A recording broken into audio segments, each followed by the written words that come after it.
ഈ ഒരു പെട്ടി അറിയാത്തൊരു ചുരുക്കിയിരിക്കില്ലേ, കാരണം പണ്ട് ഉപ്പാരൊക്കെ ഗൾഫിൽ നിന്ന് വരുമ്പോൾ ഇങ്ങനത്തെ പെട്ടിയിലല്ലേ സാധനമൊക്കെ കൊണ്ടുവരല്. ഇപ്പം അത് കുത്തിപ്പൊക്കാനുള്ള കാരണം എന്താണെന്ന് വെച്ചാൽ എനിക്കൊന്ന് വരക്കാൻ പോതി. എൻ്റെ ഉപ്പ നല്ല വരക്കും. അപ്പോൾ ഉപ്പാൻ്റെ കുറച്ച് ബ്രഷും കാര്യങ്ങളൊക്കെ ഇതിലിട്ട് വെച്ചിട്ടുണ്ട്. ഈ കാണുന്ന ബ്രഷ് പണ്ട് എനിക്ക് പൂതി വന്നപ്പോൾ ചെയ്തതാണ്. ഞാനങ്ങനെ അത് കേടത്തി കണ്ടു, പെയിൻറ്റ് പോലും കളയാണ്ട് അങ്ങനെ വെച്ചിട്ട് അതങ്ങനെ നാശമായി.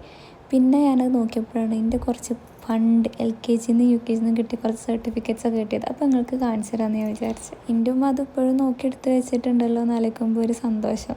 എത്ര കൊല്ലം മുന്നത്തുള്ളതാണ് ഇതൊക്കെ. ഞാൻ ഈ സാധനം മറന്നിക്കണം, ഇങ്ങനത്തെ ഒരു കാര്യം ഉണ്ടെന്ന് തന്നെ എനിക്ക് ഓർമ്മയില്ല.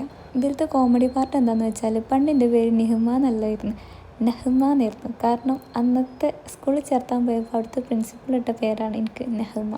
ആ പേര് മാറ്റിയത് പിന്നെ 7ാം ക്ലാസ്സിൽ നിന്നായിരുന്നു കേട്ടോ. അതുവരെ ഞാൻ അറിയപ്പെട്ടിരുന്നത് നെഹ്മ VP എന്നായിരുന്നു. എൻ്റെ സർട്ടിഫിക്കറ്റ്സ് മാത്രമല്ല, എൻ്റെ ബ്രദറിൻ്റെ എടുത്ത് വെച്ചിട്ടുണ്ട്. അങ്ങനെ ആ ഒരു ആവേശത്തിൻ്റെ ഇതിൽ ഞാൻ കുറച്ച് ബ്രഷൊക്കെ എടുത്തിട്ടുണ്ട്. ഇനി എന്തെങ്കിലും വരച്ചിട്ടുണ്ടെങ്കിൽ ഞാൻ കാണിച്ചു തരാം.